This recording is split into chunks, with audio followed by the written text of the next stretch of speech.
I've always said, and this is, I think, driven a lot of my business ventures, is I've never wanted the regret. I don't want to sit there, talk about something, and then say, like, remember when we talked about starting that and we never did?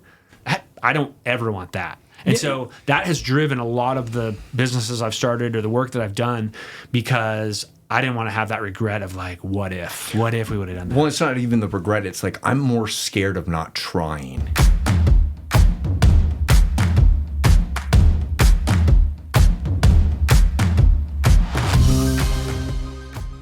What if the fear holding you back is simply a gap in knowledge waiting to be filled? On today's episode, I sit down with Tyler Lafferty, a business leader, entrepreneur, author, and philanthropist dedicated to helping young people find direction and purpose.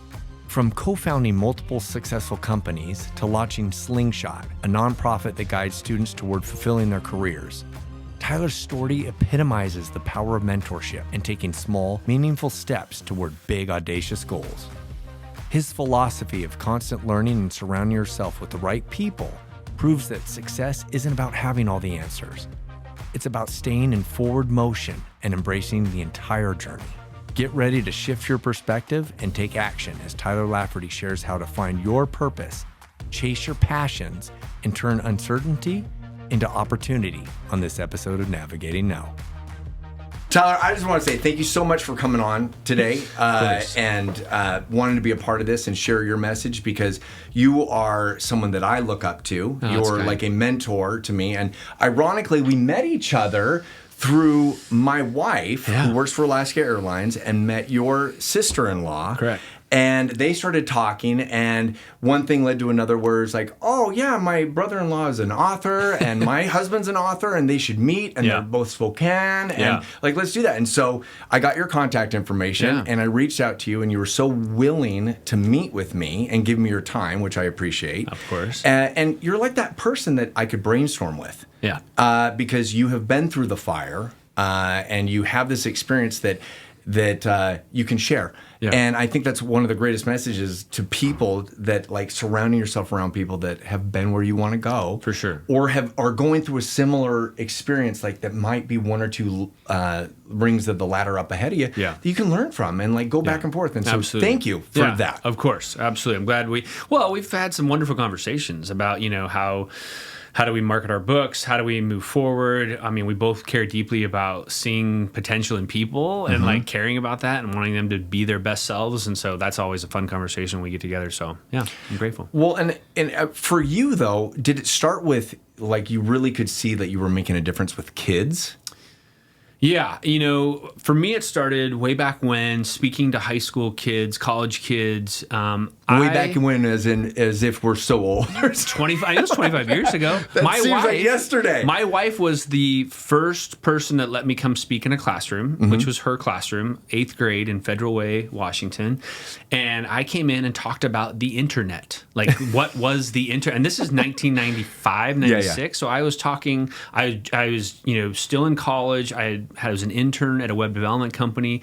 And so she had me come in and talk about the internet. Well, what I loved in those times was opening kids' eyes to things, jobs, careers they'd never thought of otherwise. Yeah, right? Absolutely. So having those conversations and getting kids to think more than just the doctor, lawyer, dentist, fireman, teacher, all these things. So when I saw that, when I saw a kid kind of light up, like, oh, that's kind of cool. I hadn't thought of that. That sounds interesting.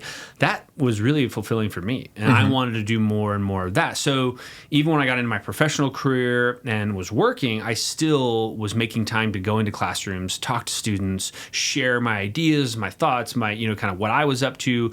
I ultimately went into the internet and did that as a profession in starting agencies and things like that, and we can probably talk about that.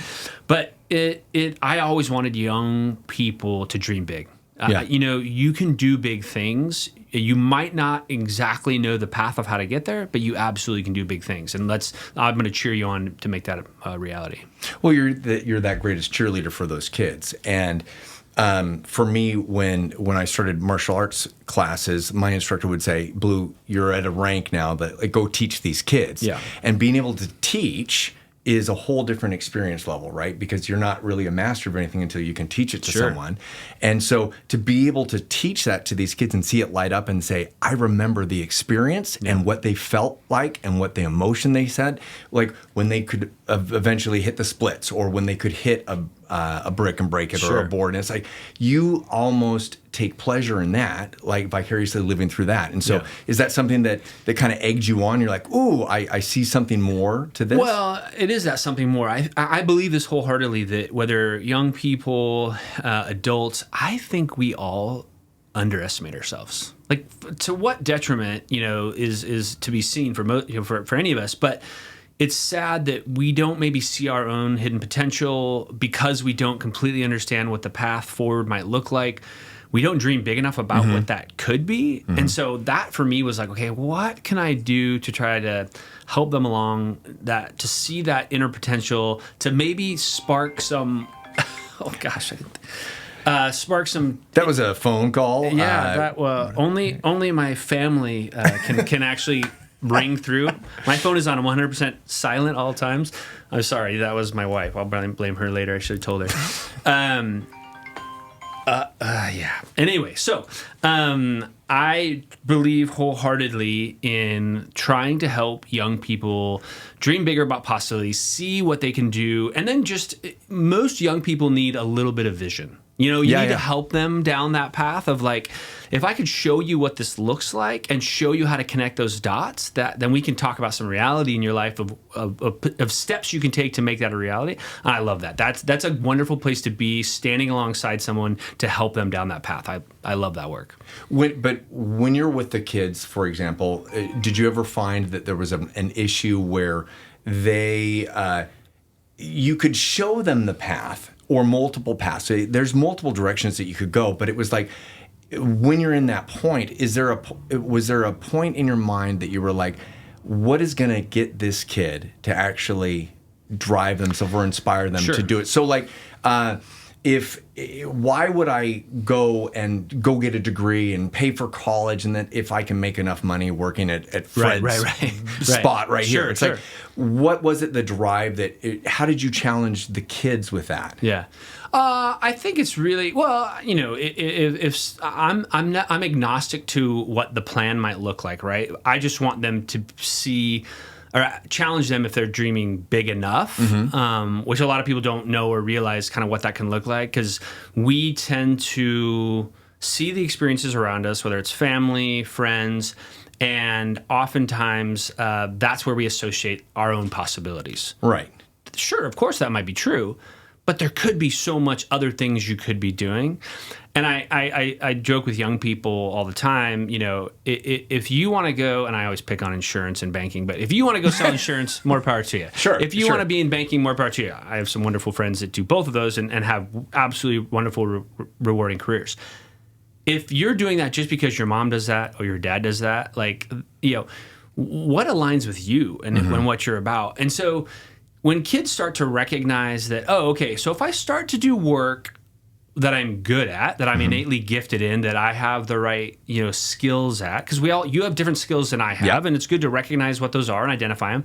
Then if I apply that to a job type, then that work just feels better. And getting them to first start to realize that, we call it alignment. There's some alignment there. If you start to apply your personality, your skills to something that's more about who you are, what you're about, that leverages those, that work's going to be fulfilling. And so talk a lot about the importance of that, wanting young people to find fulfilling work and to get into that, right? Yeah. So that's incredibly important. And then we start to be like, okay, well, then let's start to talk about industries that you're excited about. And that's where we can start to build some motivation.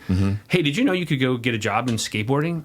Well, wait, what? I don't have to be a pro skateboarder? No, that's a billion-dollar industry with all sorts of cool jobs, and whether it's working for X Games, whether it's working for a skateboard manufacturer, whether it's working for in a creative side of it or magazines, there's all sorts of cool jobs in skateboarding that young people need to know about and start to and they have no clue. I never thought that was possible because it didn't seem like someone like me could make that a reality. I'm like, okay. let's talk about what those dots look like to connect that for you. And likely there are people involved that we need to try to talk to and connect with and better understand their story so that you can actually get them in your network to help you down that path. But it's almost like just even introducing that to them, right? Like they have no clue. Yeah. I think that a relevant topic is AI now with ChatGPT. It's Right. like the way that you talk to that, you could just say, hey, I need 10 titles to talk about a thumbnail for my YouTube channel, or give me 5 great SEO topics for a speech that I'm going to give, or a book title.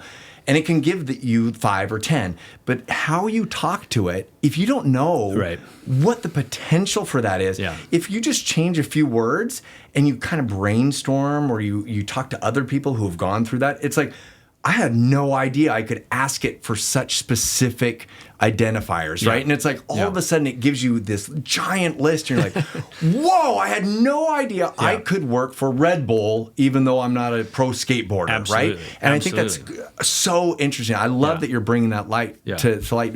When you see that light up with the kids, does that just inspire you that much more? Yeah. I have a number of stories where I've like brought up different things of possibility to them, and they're like, they look at you cross-eyed, like, wait, what? Like, that's real? Like, of course. Like, either A, someone's doing that work, B, there's no reason why someone like you couldn't do that work. You might have to dream bigger about whether it's leaving Spokane or leaving where you're at. You might it might look a little different, but you can adapt to those kind of things. You can move down that path. And we're always in that, like, trying to build that motivation for them to recognize, like, okay, that's cool. I want to figure that out, right?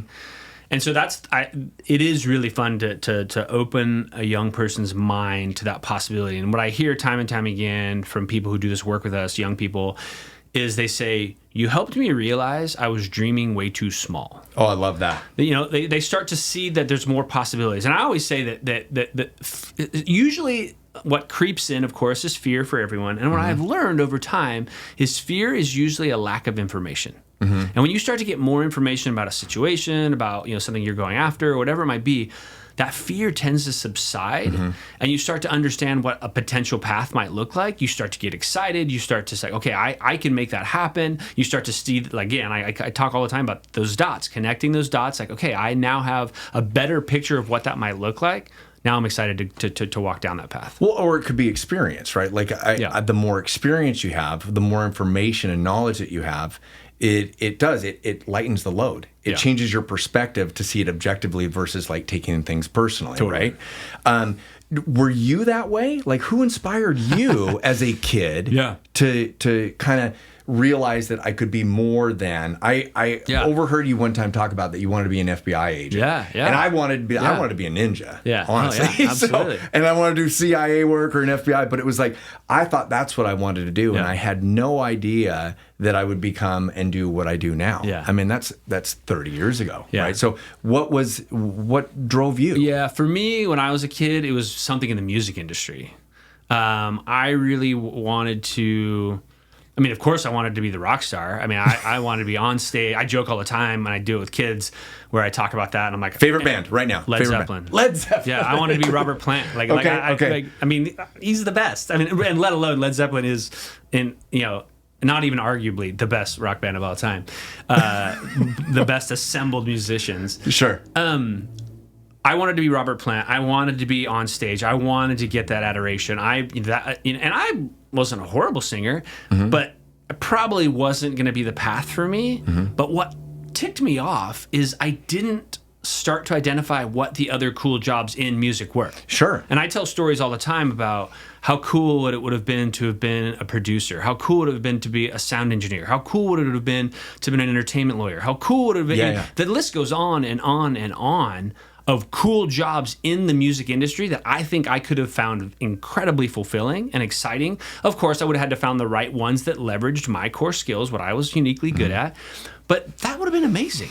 Well, and you could take, if you had gone down that, maybe you would have gotten more value and purpose out of just that rather than being Robert Plant. Yeah. Right? Because, and I think that's another big thing is that when people see people accomplish so much, you don't know how much pain they've gone through. Yeah. Like, you can't be jealous of them for their successes because you don't know what they've sacrificed. And so Robert Plant might have all of this, but you don't know what he had to give up for all of that. And so maybe going into pyrotechnics or something like that along the same lines could have been just as fulfilling for you. Absolutely. Yeah, 100%.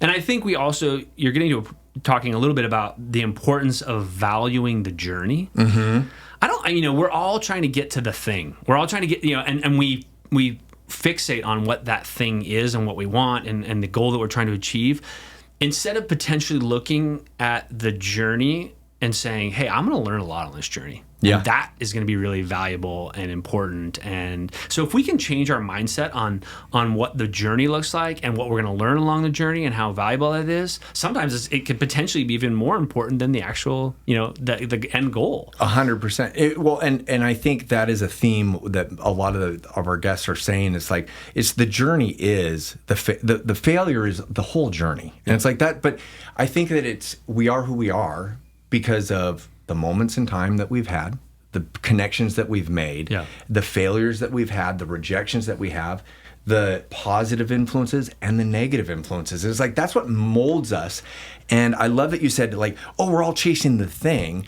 My thing has changed many times. Absolutely. Yeah. And I've hit my thing, and then my thing changes more. I push that goal even farther. Yeah. Like, it's like, ooh, I want to be a black belt. I need to get a black. But then once you're a black belt, then what? Right. Well, then you go to your second and your third, and then you become a teacher. You start a school, and it's like there's that goalpost can continuously move, but that thing can change. Has it always changed for you too?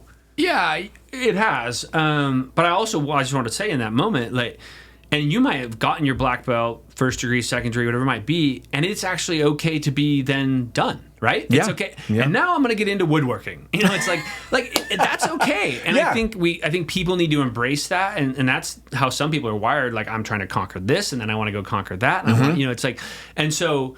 I think that's beautiful in terms of new experiences and unlocking different things within yourself. I mean, for me, I think I've always been trying to be open to where I'm leveraging like my purpose, my skills, who I am, and be the best at that, and then see where life takes me. So I don't know if I ever told you the story, but I was about 35 last year. 35. I wish. No, I'm happy to be 49. Okay.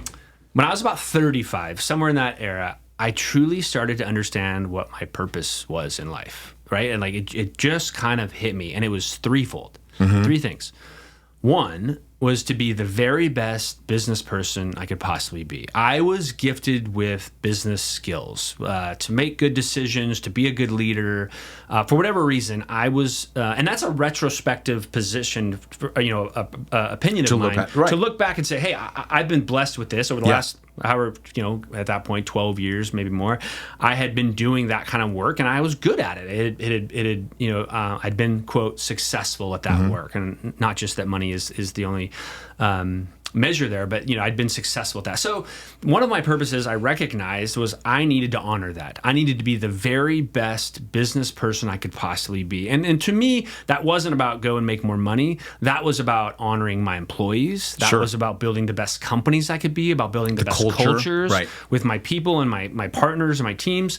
And so I recognized in my life at 35, that was one of my purposes, was I want to be the very best business person I could possibly be.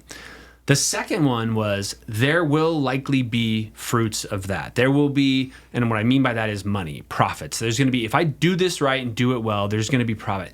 Now I need to be diligent and a good steward of that money, and how whether it's take care of my employees, whether it's take care of my community, whether it's whatever that looked like, I needed to be diligent and guided with what that looked like, not just frivolous and and like I really wanted to be specific about how I was. So I really saw that as one of my purposes, is like, hey, I'm going to have some extra money. I can use this in good ways to help my community. And so that was my second purpose. Like, okay, I want to be diligent, like a philanthropic style. Yeah, okay, absolutely. Okay. And it'll lead into like the work I'm doing now. The third was, for whatever reason, Blue, along the way, people listened to things I said. I call that a person of influence. I had something of value to say to people, whether it was helping and mentoring a young person to be a better entrepreneur or that kind of thing, whether it was giving young people advice about, career opportunities or that kind of stuff, whatever it is, I was asked to speak at a lot of things and all that. And I loved that. That was great. So for me, it was like, hey, I really, that's something about me and I need to leverage that. It's part of my purpose as a human being, which in turn led me to write a book. Sure. It's called Be More Like You.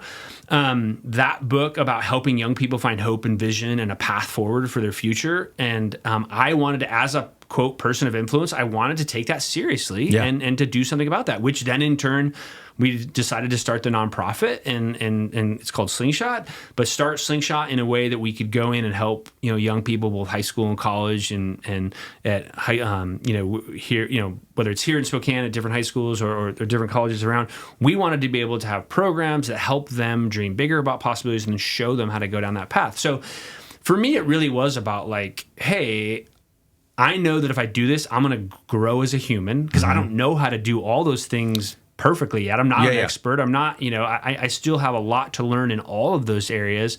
Life is school. But I totally right. But I was excited about the journey. And I'm like, I have a lot to learn on this journey. I'm excited to be on it. Like I'm on a roll. So it's going to be good. But you're excited about the journey. And what I think you tapped on this a little bit and I want people to hear is that you were 35. Right. And then you kind of had this epiphany. It was like you so many people, especially the younger kids that I've worked with through my life with as a student or coaching or mentoring, it's like they think that their life is once it's set, that's what it's going to be. Sure. And it's like for me, I like you, I didn't realize that I was going to write a book till I was 35. Absolutely. I didn't realize that I was a personal trainer. I had a successful fitness company. I was like, I am good at what I do, but it's time now to have a different t-shirt. And it was like, it was okay to get my black belt and now go do woodwork. Absolutely. Right? And it's like, even though I still like karate, it's like being able to move and adapt and change things because I think we all want to grow. Yeah. But then what I also heard you say is that you wanted to make a difference. Yeah. Right? And it's like, I think we all want to make a difference in this world. Yeah. And for you to have that at 35, I think is special because that is young. And it is a good time to realize like, okay, I've experienced all of these things. And now, because of this experience and this knowledge or this information and my connections and my network, I now can do more with. And I've learned so much more about myself. Yeah. And that thing now can be this, and this.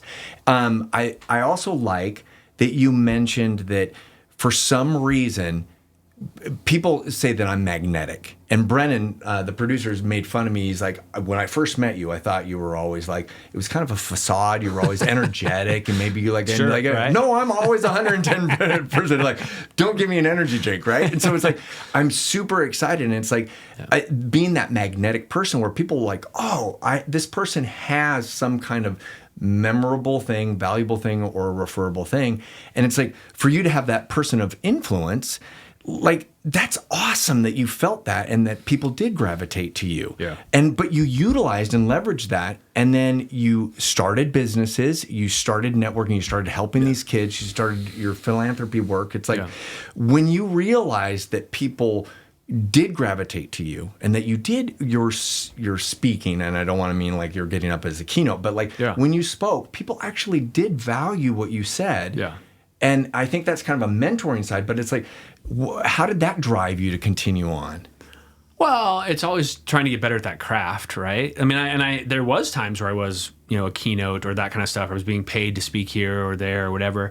And you always want to be adding value and trying to be better at that, which I always appreciated. But back to your point about the making a difference, the one thing that I found in all of that is there's a through line in that. When people talk likely about making a difference or they talk about purpose, there's usually this through line, and that through line is people. There's always a through line to people. When I talk about wanting to be the very best business person I could be, why? Well, I wanted to honor my employees. I wanted to be better for them. I wanted, there was always that through line to those people. When it was being more diligent with, philanthropy and kind of how I spent my money and that kind of stuff, it was a through line to how do I help people in the community and what does that look like and how do they thrive, and or when it was more about a person of influence and I wanted to help them, it was these individual relationships with other human beings. And I think that's the same for with you. us. Yeah, 100%. And definitely, but like to your point about being having that magnetism and being excited, there's always someone on the other end of that. You're excited because you're in front of somebody and you're sharing or you're talking or you're having a conversation or you're coaching or you're helping or you're mentoring. Yeah.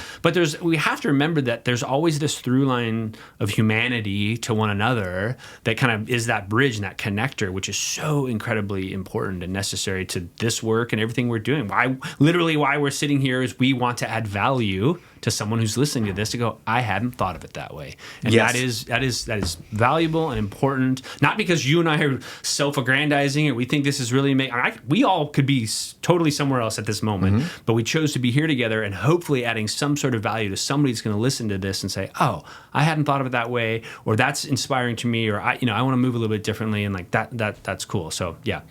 Well, and have you one of the greatest things that I've ever experienced is when someone connects with me or talks to me or sends me an email and they say, you did something, you said something that changed my life. Oh, it's right? beautiful. Yeah. And it's Love like, that. I can right now name 10 people that have completely changed my life when I was a kid. Yeah. I can name 10 people that changed my life when I was in college. Yeah. And I mean, just like every single one of those people influenced me in some way or another. And when someone tells you that, Oh yeah. that's like the gold. greatest Yeah. magic. It is. Right? It really is.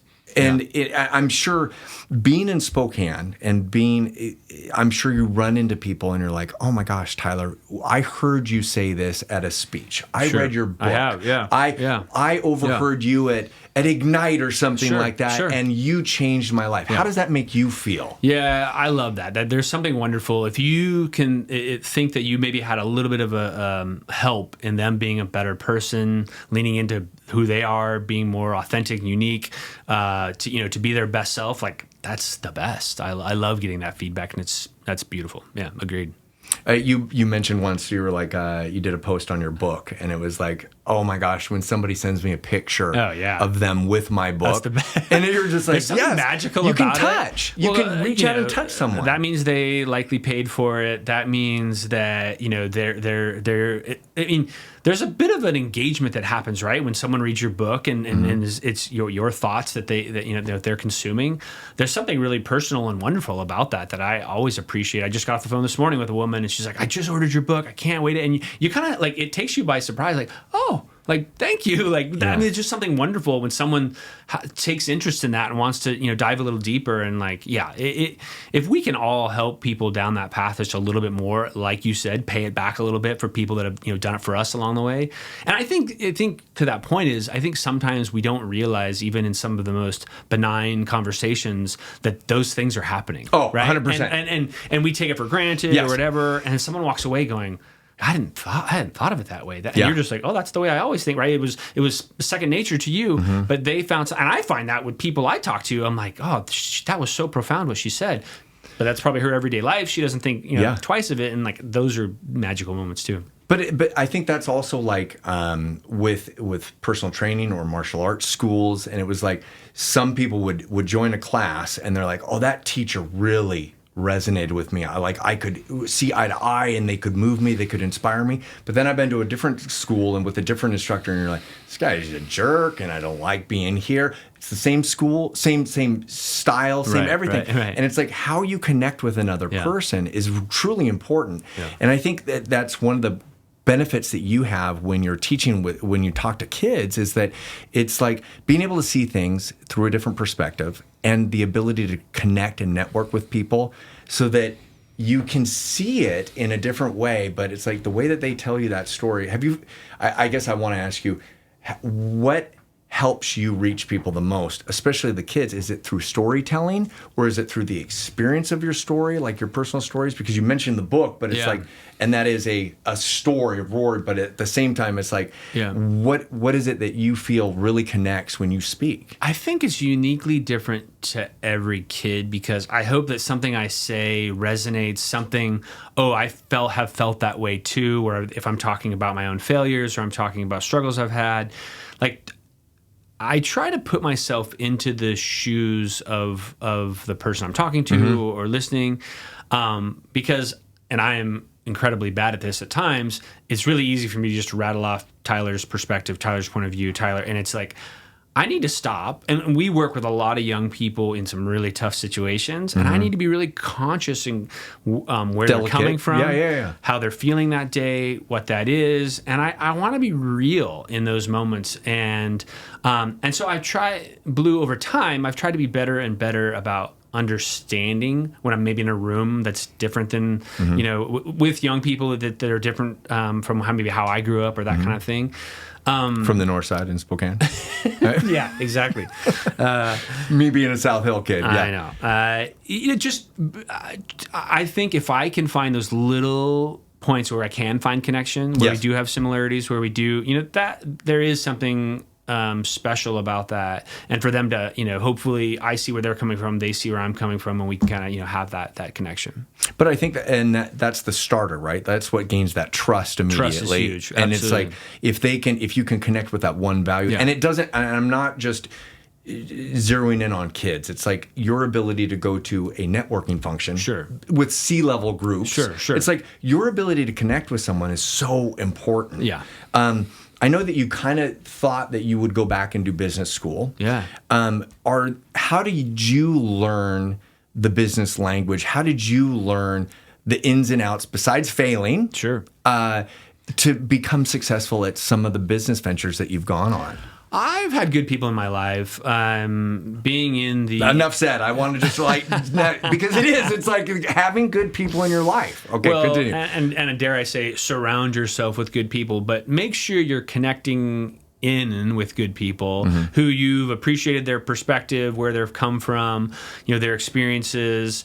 Mentors that are, even a few steps ahead of you that you can have some good conversations with. I've gotten some really great, valuable feedback and insights from those people that have made me lots of money, that have saved me from bad decisions. Some things I can look at and be like, "Ooh, that conversation with him was really valuable, and I dodged a big bullet there because of that." And then you think that feedback can be so incredibly important in my life as well. My dad was super influential to me. He was a business guy. He ran a company, so he was a manager. He wasn't wildly successful in business, never was an entrepreneur. He always kind of worked for somebody else. But he was always that guy, and I always appreciate this, and it resonated with me, was kind of the, hey, if somebody gives you $1, you give them $1.10 back in service and attention. And I always thought that was pretty great. And so I think from how I wanted to treat my employees, how I wanted to treat my customers, I learned a lot from him, kind of what that looks like. And then, when it comes to things like finances and that kind of stuff, I hear a lot of entrepreneurs, a lot of business people say, "Oh, I'm not a finance person. I'm not, and they kind of just write it off as that's not who I am." Well, I certainly wasn't that person either when I started in the business. But when I had to do payroll, when I had to do accounts payable, when I had to get in there, and for 7 years of the start of our first business, 7-2, I was in that on a day-to-day basis while doing business development, while doing client management. You had to do the work but you had to do it. Yeah. And so there's this beautiful quote that this young woman who I work with, she does some marketing with me. She and I were talking once, and she said, "You aren't until you are." And she was talking about she never saw herself as a graphic designer. Sure. And she wanted to learn Photoshop and these Illustrator and these different things. And so then she's kind of started getting into it and failing and stumbling through it. And then she got better at it. And then, and she never saw herself as a graphic designer. until she kind of went through the motions and did it and learned a little bit more. And then it's true. You aren't until you are. And so you start to see yourself that way. Yeah. And so I think that was me from a business standpoint. I learned a lot along the way. I can certainly tell you things not to do. I can certainly tell you things to do that worked. And it's this iterative process that you have to be open to and okay with. And, I think if you're constantly trying not to fail, not trying hard enough. Yeah, maybe you're not trying hard enough, or you're not putting yourself out there, or you're not. And I'm not one of those fail fast type of guys. Like I've never actually believed that either. I make a lot of really calculated decisions in an effort to not try to fail as much. It hurts. But and again, I don't want to be the cliche of but it's you learn so much from it. You learn how to pivot. Sure. Is what you learn. You learn how to, that didn't work, on to the next thing quickly, and I got to do this differently, better, whether it's dealing with employees, dealing with clients, whatever that might look like. And that's okay, right? And it's more of that pick yourself back up, dust yourself off, keep rolling, keep rolling. Somebody has some great quote, like, if you realize how little people thought about you, like how much more you could do, right? Yeah. Like people, we have this feeling that like, people are going to know I failed. People are going to see me. And I tell young people this all the time. I think that idea is exacerbated today with social media and things like that. Yes. Even if you're not putting it out there, you're not saying that, you're not, and your failure is not public. We just have this idea or feeling that it is because so much of what we see is public and out there.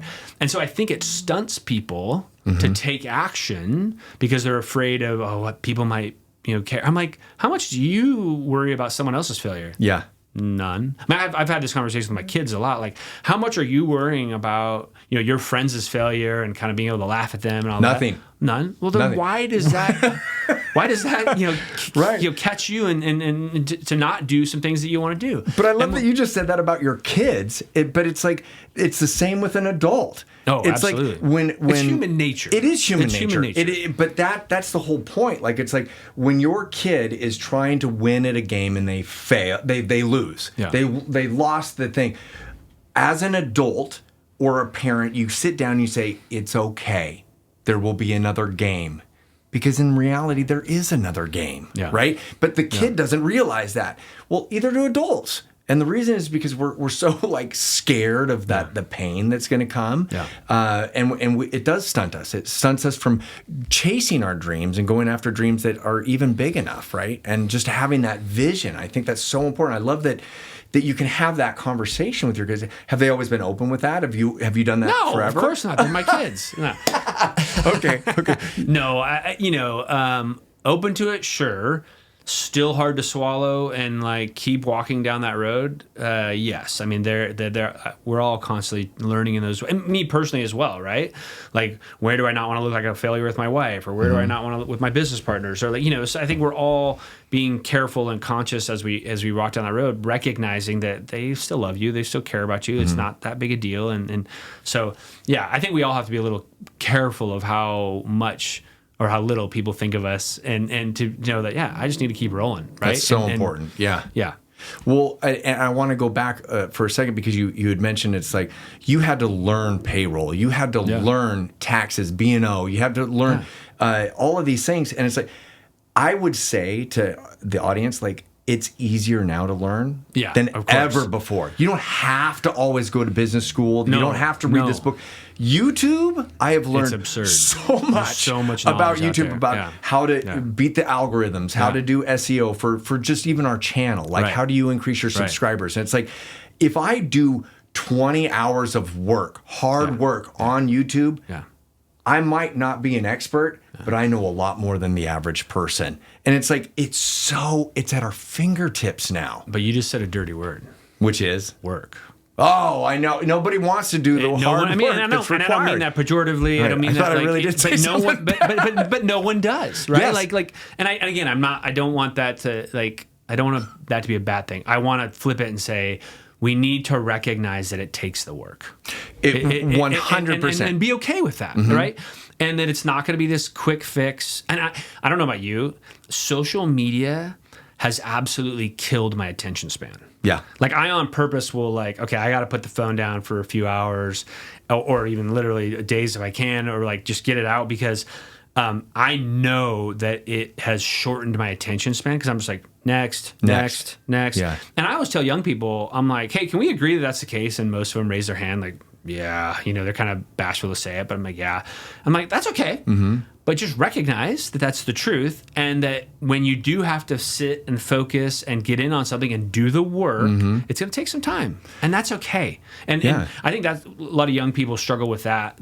Well, hey, how much time is this going to take me to be successful? Because I've been watching these videos, and she's amazing, and she's already been successful. I want to be like her. Well, of course you do. But that's that clickbait too, also, right? It's like increase your subscribers in 3 months to 1 million. It's like, yeah, I want to watch that. What did they do? And it's like, it's not real. And the two people that have done it, and they were an absolute anomaly, but they're going to keep talking about those two people and these thousands of people who haven't done it that quickly or whatever. But we want to believe that I could be one of the top. I could be one of those. Right. And so if we could adopt this larger idea of, and I'm certainly not the first person to say it, but like, to start with hard, like this is gonna be hard, right? Like if we all just started any endeavor, anything we were trying to get into, this is gonna be tough. This is gonna be hard, and I know that going in, and I can take a deep breath, and I'm willing to do that. But it's gonna be worth it on the other side. Like, okay, let's do that. Well, and you're growing the entire time. Yeah. You're learning your skill. You might be that expert eventually,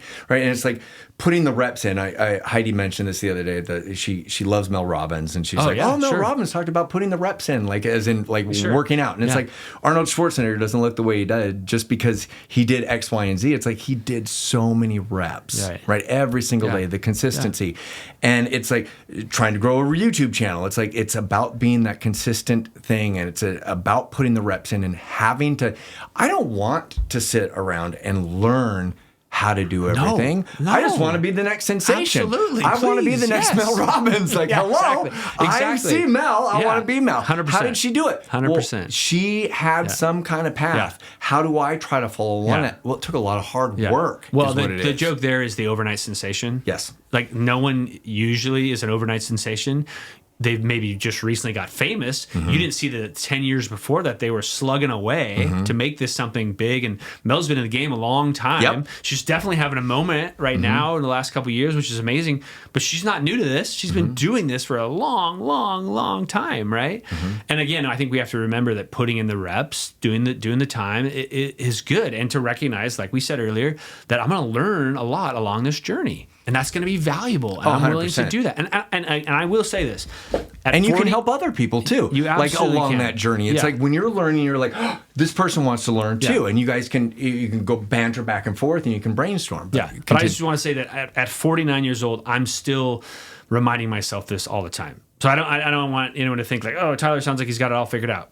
Absolutely not. I'm having to, this is going to take time to learn whether it's this new AI program that I want to better understand. And I actually have to watch these 6 videos to better do that. And then I have to do it 10 times to do that. It's like, it's going to take hours to start to build some better craft at this. And then I recognize that and like, okay, I'm willing to do that. Let's go and put that time in. And it's never over. Never over. Never over. And your thing can change in the future, but it can adapt and it can manipulate and be malleable. And it's just like with bodybuilding, for example. It's like your biceps, I want 19-inch bicep arms. Well, then what? Then you want 20, right? And it's just like you just craft it a little bit differently. And it's like that journey. I take pleasure in the hard work.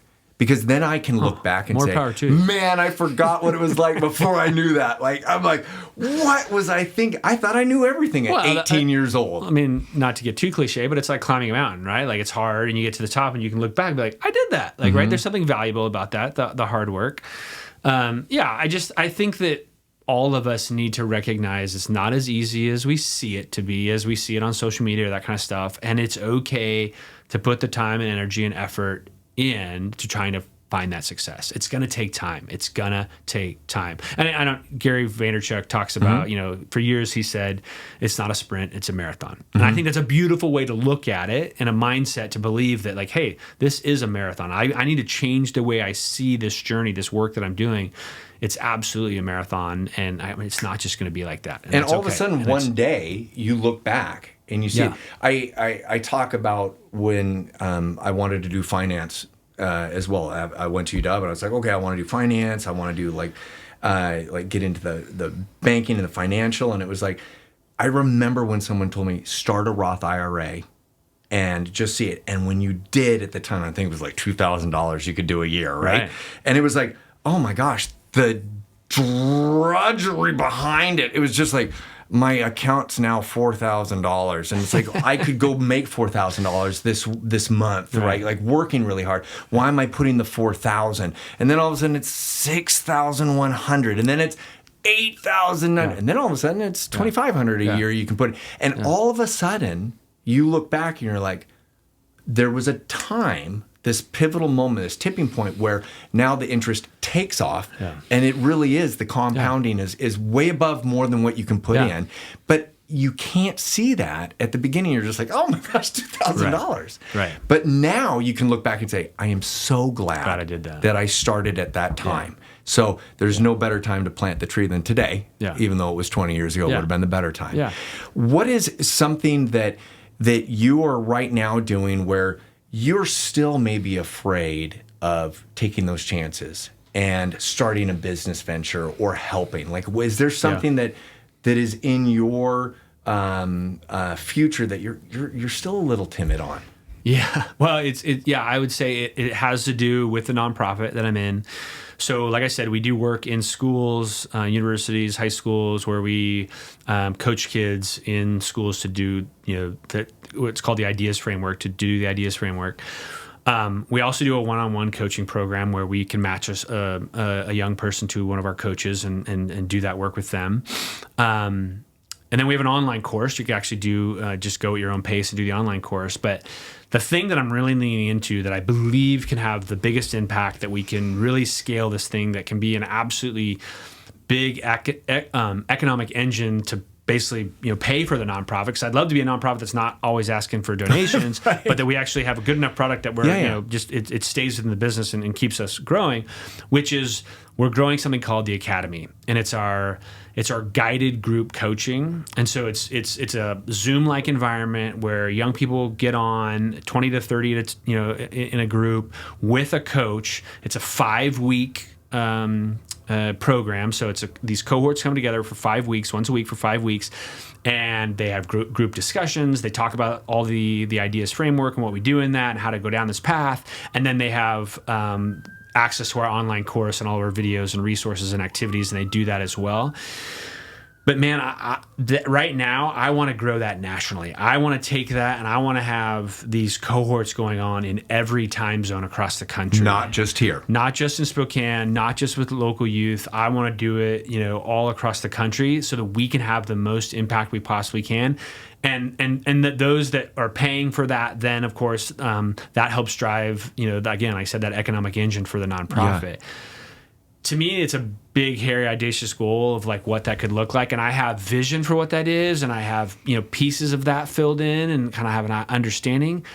But when I talk about the hard work and it feels daunting. Yeah. And it feels like I'm like, oh my goodness, this is there are so many check boxes that I need to get done to make this a success. You start eating chip by chip by chip, and it feels daunting. Yeah. And it scares me, and it excites me, and from an entrepreneurial endeavor, I'm super stoked, and it feeds that inside me as an entrepreneur, and I'm excited. But at the same time, like, I don't know, it could totally fail, and I hate that. I hate to think that, right? And so I get you don't want to fail. I don't want to fail, and I think about back to what we were talking, coaching myself up, like, well, what if I do fail? Like, who cares? Yeah. Who around me is like, I told you, Tyler, what a waste of time. Like, I don't think I'm going to get any of that. Like, it's going to be like, hey, good on you to try to make that a reality.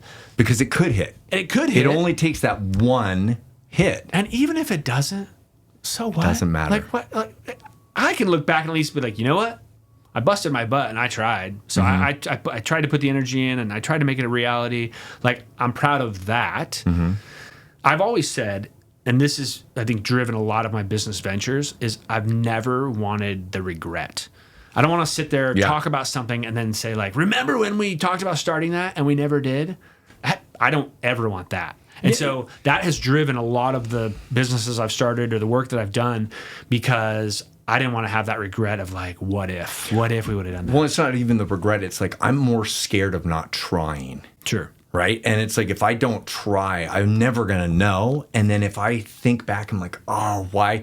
I don't want to have that regret either. Yeah. And I don't want to ever question myself like, I was scared to take action because it was going to hurt too much. The work was going to be too much. It was like, no, how do you make that journey fun? Yeah. And I think making it fun is the exciting part about it, that inspiration. Yeah. If I look at you, I think, oh, and we talked about success for a second, about like success means something different for everybody. Me being able to pick up my kids at school is success to me. Absolutely. And having dinner with my kids. Not a control jet of your or something. I call that control of your calendar. That is absolutely success. And control of your own calendar. And being able to do that if I look at you, I see someone who is successful, not only in the Spokane area, but also nationwide. Sure. And so I'm like, this guy's a speaker. He wrote a book. It's a bestseller. He has all of these businesses. He has money to be able to have what he needs in life. Like, you are successful, but you have not succeeded at everything too. Right. And it's like, I can see you. You're my Mel Robbins. Right.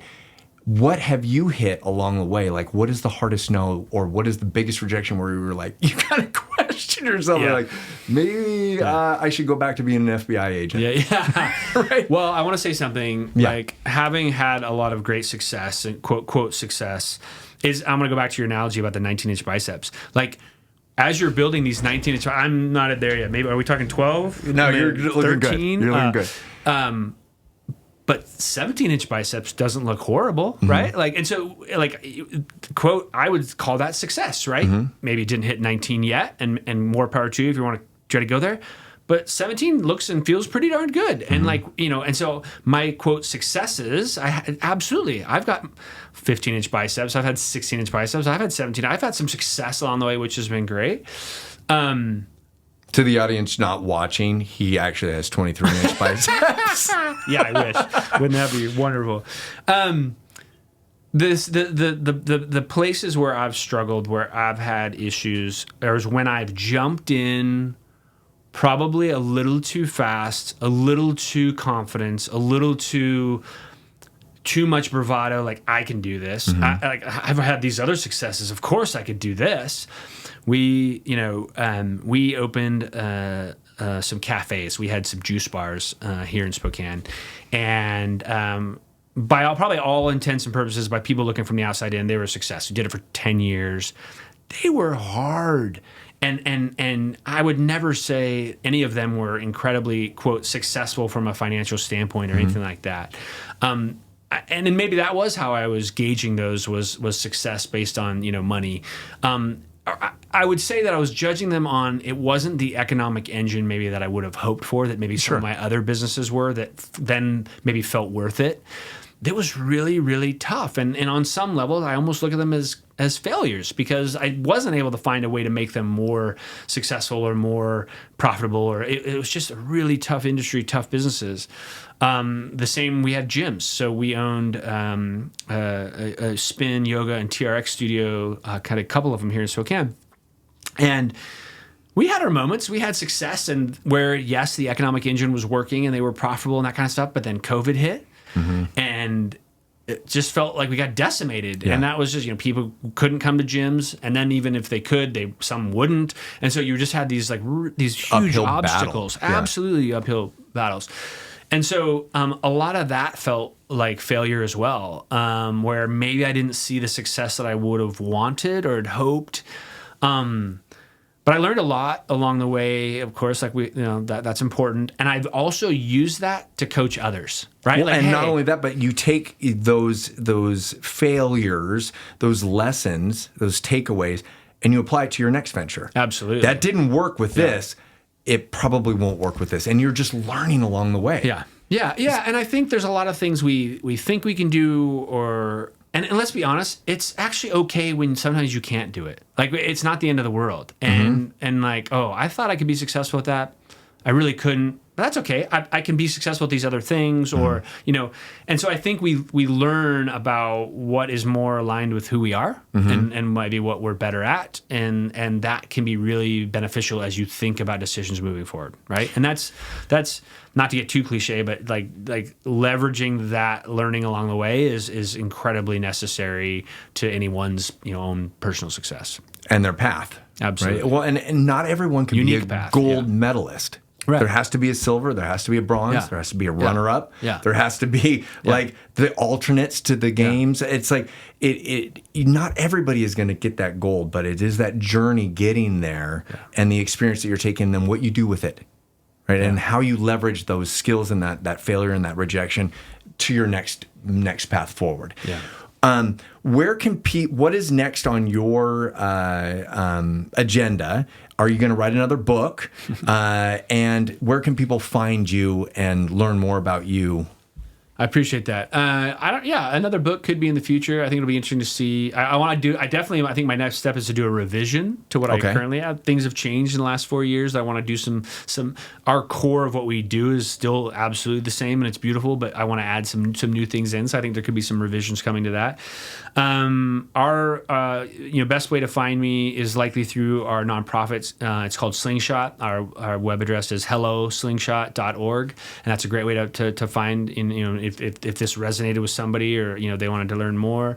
You can definitely find my books on Amazon. Like I said, it's called Be More Like You, and that's a great way to find that. But yeah, so we'll see. I love this slingshot idea because I've heard this through martial arts all the time about seeing a goal, a vivid goal, and if you blind the person who has the arrow and trying to shoot it, you're never going to hit your target. And it's like being able to understand what your target is, and then to be able to shoot at it is one thing, but then to have the propelled object going to it. I love your idea of the slingshot because it's like you see what you're going to aim at, and it's just a tool that helps you get there that much faster. Yeah. And I love that. I appreciate that. We're all about forward motion, right? It really is about recognizing the importance of forward motion. And the more that we're doing, still taking steps to learn more, to unpack things, to discover, experience, like it's that forward momentum, which that slingshot, it definitely has that connotation, is so important, I think, for all of us. I mean, especially young people today. Young people today, some are so stunned by society, where they're at, no idea. And let's be honest, that's an age-old question of what I want to do with my life. Sure. We all struggle with that. I think it's become even harder, especially with young males today. Like we're seeing really low rates of non-launching, young males. Yeah, and so there's no drive. Yeah, helping them down that path. I mean, that whole idea of being in their parents' basement and not doing anything is real. I mean, I've literally talked to lots of parents whose young person, their son or someone in their life is home downstairs in the basement with no real next steps, and it is scared of what's next, scared of failure, inability to talk to another person. Absolutely, right. And so, what can we do to help them have those little wins? And we talk a lot about that in our work that we do, and have those little wins to help them down that path, start to build that little bit of confidence so they can go on to do things. And so, again, forward momentum. If you could see me, I keep moving my hand forward. Yeah. Forward momentum is incredibly important. Well, I want to see you do a slingshot, but I think that's the name of your next book is Slingshot. There you go. And I do know for a fact that you are making a difference in this world, not only within our community, because anyone Spokane is so small, it's like everybody's like, Tyler's doing this, because you are. You are making this difference, and you're just you are magnetic and you are influential. Thank you. And I have appreciated your time and your mentorship because you are those few rings ahead of me on that ladder. Sure. And I love brainstorming with you. And I think that if anybody does want to connect with you, that they should reach out to you, get your book. Absolutely. And then look forward to Slingshot, Thank I you. think. So that'd be continue awesome. making a difference in this world, Tyler, and thank you for being a part of this very, very Thanks, much. Blue. Thank you. Thank you so much for tuning in to this episode of Navigating No. I hope you found today's conversation just as inspiring and insightful as I did. We'd love your help to make it even better. So, if you enjoyed this episode, we would love to hear your feedback. And if you think someone else could benefit from hearing it, please share it and help us spread optimism and positivity. We release a new interview every Monday. So don't forget to hit that subscribe button so you never miss an episode. Thanks for listening.